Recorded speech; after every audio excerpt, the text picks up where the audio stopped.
trade natin for March 21, almost 7 p.m. na. So, naghahanap-hanap na tayo niyan ng mga possible na trade opportunities for crypto market. So, first trade is si Dogecoin, Doge USDT. So, piniplace natin yung trade natin dito.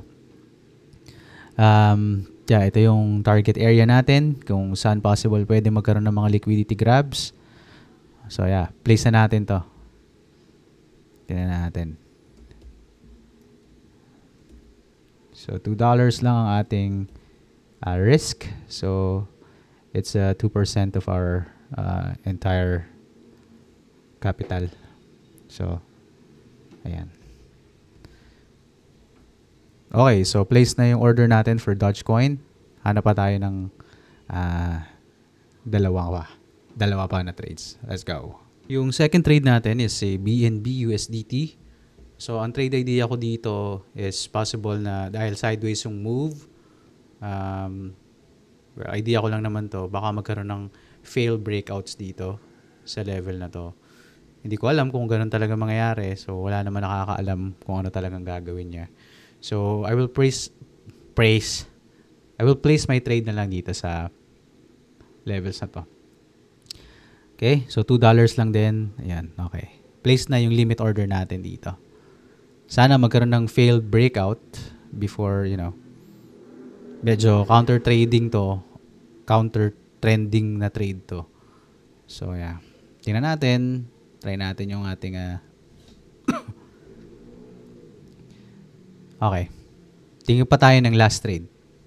Down to our last trade, si AVAX USDT.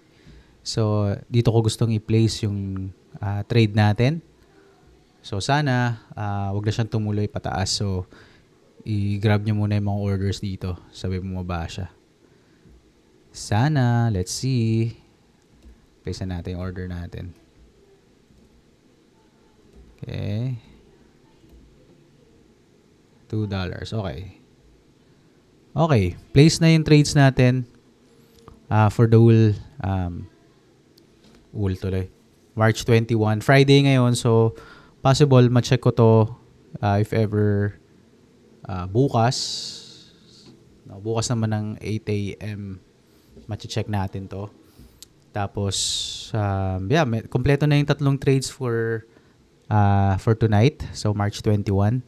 So, tingnan na lang natin kung ano magiging resulta. So far, nakaka-58 trades na tayo eh. Konti na lang, makukumpleto ko na yung 100. Pag naka-100 na tayo, tatry ko nang aralin yung kung paano, tsaka mag-filter. Try ko rin mag-filter na. Mag-filter na ng mga trades.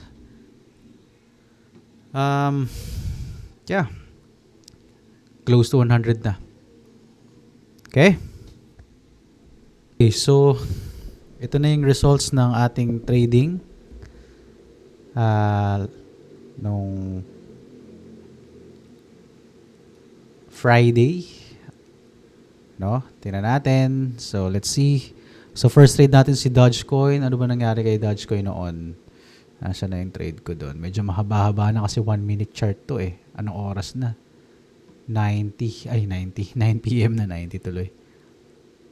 Ayan. So, inabot tayo ng 8 a.m. dito eh. So, kaya close ko na siya sa level na yan. Ito. Yung buy na yan. Tinamaan naman yung order. Hindi nagtuloy. So, ayun. Sa Dogecoin, so sumunod naman yung BNB. Yung BNB, di tinama eh. Ano ba nangyari doon sa BNB last time? BNB. Okay.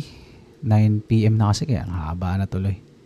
9 p.m. na ako nakapag-chart. Medyo late na. Tignan natin. Yung BNB, ayan hindi siya tinama. Sayang. Kung tinama siya, hindi na nang whip dun sa level kung saan natin gusto eh. Ito hindi na niya tinouch yun. So, kung tinama sana, edi panalo tayo. So, yun. Kay AVAX naman, talo tayo. Ito, tingnan natin. Ano ba nangyari sa kanya, boss? Dito yung boss eh. Ayun, dito na tayo. stop out na tayo. Okay? So, Monday ngayon, March 24.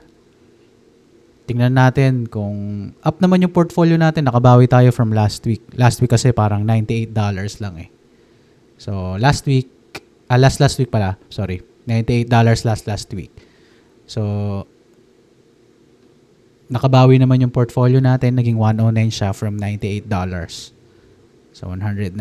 So, okay. Sana this week, okay yung mga trades natin. No?